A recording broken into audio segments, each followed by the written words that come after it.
संसद में 3 दिनों का एक विशेष सत्र बुलाया गया है जिसमें 2 महत्वपूर्ण विधेयक आज पेश होंगे और ये बताया जा रहा है कि ये विधेयक मील का पत्थर साबित होंगे, जिसमें एक महिला आरक्षण है और उसी के साथ साथ परिसीमन है। उत्तर प्रदेश सरकार में कैबिनेट मंत्री जयवीर सिंह हमारे साथ मौजूद हैं। आप लोग कह रहे हैं कि महिलाओं को सशक्त बनाने का प्रयास जो है वो महिला आरक्षण बिल से किया जाएगा, लेकिन विपक्ष ये कह रहा है कि आप लोगों की चालबाजी है। तो क्या जवाब है आप लोगों के पास इसका? देखिए, स्पष्ट जवाब है, स्पष्ट नीति है, स्पष्ट रीति है, कहीं कोई छुपाया हुआ एजेंडा नहीं है। हम लोग महिलाओं को 2029 में ही जब लोकसभा का चुनाव ड्यू होगा उस समय तक महिलाओं की भागीदारी 33% आरक्षण के साथ मिले, देश के लिए, समाज के लिए, सरकार के निर्णयों में प्रत्यक्ष भागीदारी निभा सकें, देश के सशक्तिकरण में और आर्थिक और सामाजिक उन्नति का मार्ग और मजबूती से उनके हितों में सुरक्षित हो पाए। इसके लिए हम लोग चाहते हैं कि इस महिला बिल जो लेके आए हैं उस पर सभी लोगों का सर्वसम्मत निर्णय आए, समर्थन आए, ताकि ये कहने की बात दूर हो कि भारतीय जनता पार्टी श्रेय लेना चाहती है। हम कोई श्रेय नहीं ले, हम श्रेय देना चाहते देश की महिला सशक्तिकरण को, महिला ताकत को। इसलिए सभी दलों से हम लोग सहयोग मांगे हैं कि सभी लोग सर्वसम्मति से, महिलाओं के जो विरोधी नहीं हैं उनको हमारे साथ आना चाहिए। विरोध कर रहे हैं उसका मतलब सीधा वो महिला विरोधी, कहीं ना कहीं उनकी भावना छिपी हुई है। विपक्ष ये कह रहा है कि आप लोग बहुत जल्दबाजी कर रहे हैं। जल्दबाजी इसलिए कर रहे हैं कि जनगणना ना करानी पड़े, जनगणना करानी पड़ेगी तो जातिवार आंकड़े आप लोगों को देने होंगे, जातिवार आरक्षण देना होगा। और 2011 पे क्यों आप लोग इसको वो करना चाहते हैं? अगर करना है तो आप लोग 2026 या 2027 के उस पर करिए। नहीं, 26-27 में जो जनगणना चल रही है वो होते होते वो लागू 29 में नहीं हो सकता, क्योंकि समय ही नहीं है। तो इसलिए हमारा प्रयास है कि जो 2011 को आधार मानते हुए संख्या में वृद्धि को सीधा दौड़ा कर दिया है।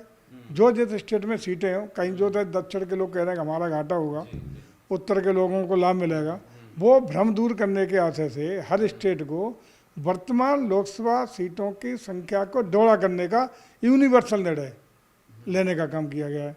इसलिए किसी का घाटा मुनाफा की बात खत्म हो गई। यही तो वो उन्हें आशंका है, वो दूर कर दी हमने।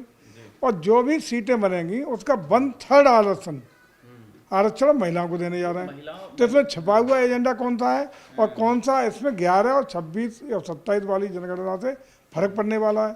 केवल आरक्षण में जो महिलाओं को देंगे उसमें जो आरक्षित सीटें होंगी वो वही होंगी जो जिस तरह का आरक्षण पहले से व्यवस्थित संवैधानिक व्यवस्था के तहत चला रहा है।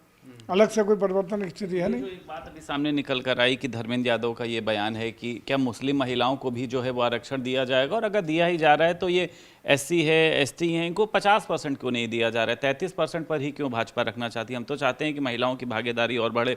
तो आप लोग इस चीज़ को निश्चित करते हैं कि चाहे मुस्लिम महिला हो या कोई भी महिला हो, हम सबको आरक्षण के दायरे में लाने का काम करेंगे। बिल देखिए, एक चीज़ आपने साफ आपको पता है, कोई भी, चाहे सपा हो, चाहे धर्मेंद्र यादव जी हो या अन्य कोई दल का बात करें, आज ये सीधा विरोध महिला आरक्षण विरोध का विधेयक का करता है तो पूरे देश में, पूरे प्रदेश में उसकी पूरी खटिया खड़ी हो जाएगी। तो कह रही लाने का काम सोनिया गांधी ने किया था, आप ही लोगों ने नहीं तो हम कब मना कर रहे हैं? अगर उन्होंने किया था तो हम उसी को आगे बढ़ा रहे हैं। हम कहाँ श्रेय ले रहे हैं? हम तो यही कह रहे हैं कि हमें आरक्षण हो, आरक्षण के तहत सब लोग साथ एक साथ सर्वसम्मति इसको पारित करें। श्रेय लेने की होड़ कहाँ कर रहे हैं हम लोग? माननीय प्रधानमंत्री ने साफ किया है और ये भी साफ किया है कि इसमें जो भी, अब सीधा विरोध नहीं कर सकती कोई पार्टी, तो अप्रत्यक्ष रूप से घूम के बोलो। तो समाजवादी पार्टी ने जब जब महिला सशक्तिकरण की बात, चाहे कांग्रेस ने की हो या हमारी सरकार बार बार कर रही हो, जब जब महिला सशक्तिकरण की कोई भी बात आई है तो सबसे पहली पार्टी है समाजवादी पार्टी, जो हमेशा महिला विरोधी रुख अख्तियार करने का काम करती है। अब सीधा वो नहीं कर सकते तो घूम के अब मुस्लिम महिलाओं को आगे करके बात कर रहे हैं, अन्य अन्य बातें कर रहे हैं। उनका आशय ये है कि किसी भी तरीके से गुमराह करके हमारा ये संदेश भी नहीं है कि हम महिला विरोधी हैं, लेकिन आरक्षण, ये हमारा महिला आरक्षण लागू ना हो पाए इसके लिए वो आतुर हैं, प्रयासरत हैं और ये उनका अंदरूनी एजेंडा भी है। बहुत शुक्रिया बात करने के लिए। उत्तर प्रदेश सरकार में कैबिनेट मंत्री जयवीर सिंह हमारे साथ मौजूद थे।